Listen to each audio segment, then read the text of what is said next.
ang isang prayer meeting sana kung saan makakatulong kay Jasmine nang sa ganun tuluyan nga itong gumaling dahil doon na lamang sila kumakapit. Hanggang ngayon kasi ay hindi pa rin sila makahanap ng donor, subalit biglang magiging malang lahat.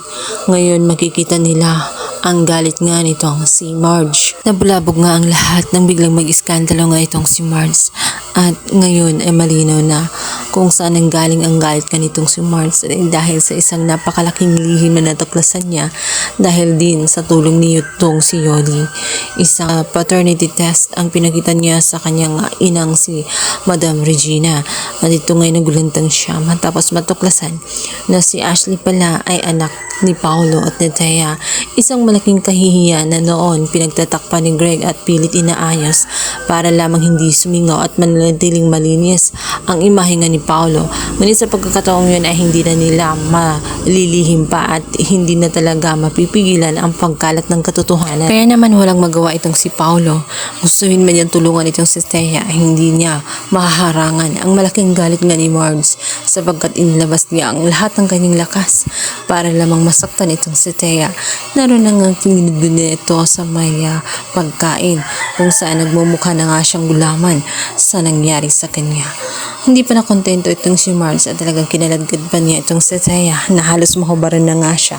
Pilit niya itong ipinalabas sa gate. Ayon sa kanya ay dapat matagal na siyang nakalabas dahil siya ang nag-iisang anay na sumisira sa pamilya ng mga Torrecampo. Walang nagawa si Greg at itong si Paolo matapos nga makita na lamang itong si Marge at pinanood na lamang ang ginawa nga nitong si Thea dahil talaga namang deserve niyang magalit sa malaking kasalanan at kasinungalingan na ginawa nga ni Paolo. Hindi nga nagtapos doon ang lahat dahil talaga namang ginawa niya nga hiya-hiya ang imahe nga nitong si Thea. Matapos nga pinakaladkad niya ito sa gate ay talaga namang hinarap niya ito sa publiko at pinagsisigawan kung anong klaseng babae siya. Siya lang naman umano ang babae na lumalandi sa kanyang asawa at hindi pa umano ito na kontento dahil talaga namang nagpabuntis ito at nagsinungaling. Hindi pa doon nagtatapos sapagkat pinaako pa ito sa kanyang kaawa-awang kapatid ang bunga ng kalandian niya. Kaya naman talagang ipinamukha niya sa mga tao na hindi siya dapat tularan. Halos matunaw sa hiya itong si Thea. Tanging pag-iyak na lamang ang kanyang nagawa. Matapos ngang ilak na nga ang gate at tuloy na nga umalis itong si Thea ay kahit humingi siya ng tulong dito nga kay Greg ay wala nang magawa itong si Greg. Ang gusto na Greg ay ayusin na ang kanyang sarili.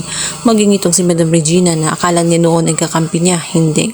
Sapagkat para sa kanya, hindi niya hayaan na may isang homebreaker na makatira sa loob ng kanyang mansyon. Mas pipiliin pa niyang bumalik sa kanya itong si Edward kaysa siya ang piliin.